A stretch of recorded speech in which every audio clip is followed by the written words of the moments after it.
It's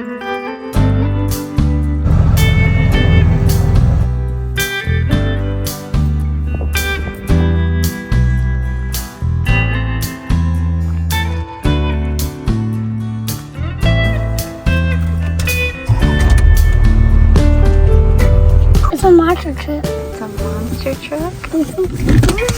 Welcome to another video. It is a very hot July morning. It was already 82 degrees and it was only 9:30 in the morning.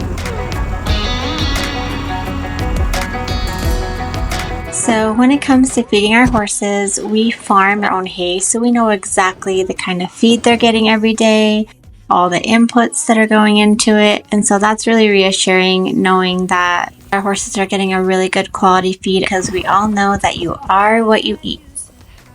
I thought I would share a little bit of my knowledge on what I've learned about hay since we've farmed our own. And when it comes down to hay, there's different kinds. There's grass hays, there's legume hay, and then there's a mixed hay. The legume hays are like your alfalfas and your clovers, and where the more popular grasses for horses are like the Kentucky bluegrass, the orchard grass, the tall fescue, stuff like that. I was always told my entire life growing up that alfalfa hay is like really high in sugar and you don't want to feed a lot of it to horses with insulin sensitivities, but that's actually not true. Alfalfa is actually lower in sugar, but it's higher in protein, so you need to feed horses less alfalfa than grass because of that reason. But there is a downside to alfalfa because of the high protein content. Feeding a lot of it to horses with sensitivities such as EMS or laminitis, it can inflame them. It does this by creating a fermentation in the hindgut, which contributes to leaky gut with excess amounts. And so horses that are on super high protein diets will have a lot of acidity in their body, which creates inflammation, and that will affect their hooves and their joints. And you'll notice that horses that are extra amped up, we'll call them hot. This is because they are so sensitive to alfalfa that their body is just not tolerating it well.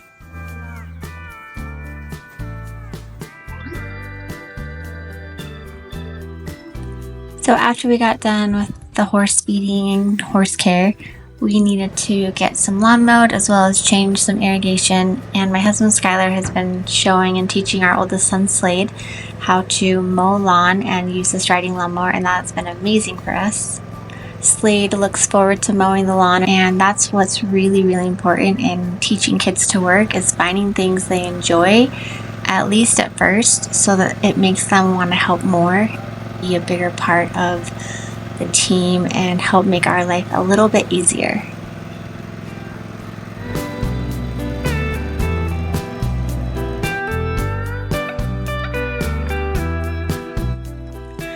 The other day when Slade was mowing, he hit a rock and broke one of the blades, so Skylar was getting this one replaced. He also was working on our push mower as well. Those blades seem to get dull pretty quick. We go through blades quickly around here, and yeah, part of the deal. I love you!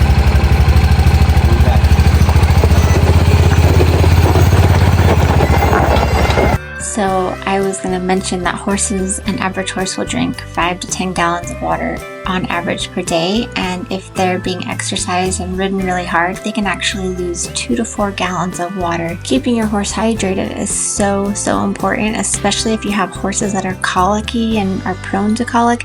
Keeping them hydrated and keeping that food moving through their body so they don't get something called sticky gut, and then you have some impaction issues, and that is a whole nother problem.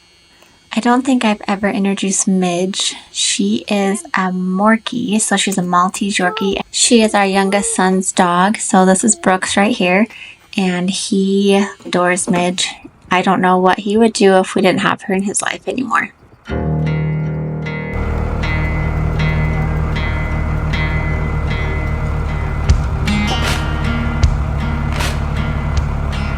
Slade is at an age where he is learning so much from his dad, so he was teaching him how to blow up the tire, and it's these little things in life Lifting up that are so valuable for kids to learn, because it will help them in so many other ways, make them so much more independent, and that is our goal, is creating confident, independent, happy kids.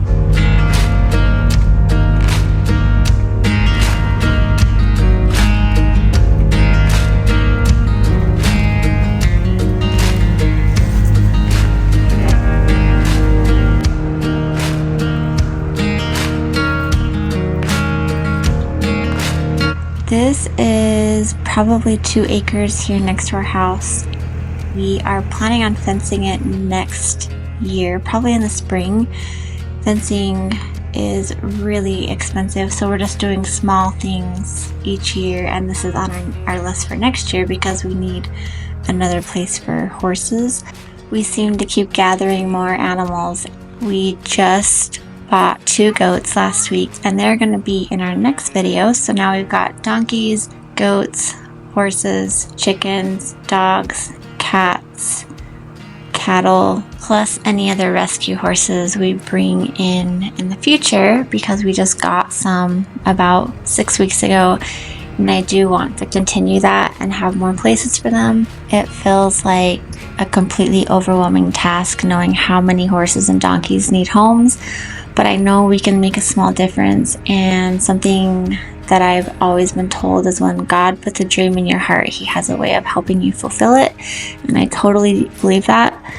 And so we have to do our part in making a difference, and that is what our passion is. Thank you guys so much for watching if you stayed to the end of this video, and I hope that you find some value from our little family, and we are so grateful for all of our subscribers, and we will see you on our next video.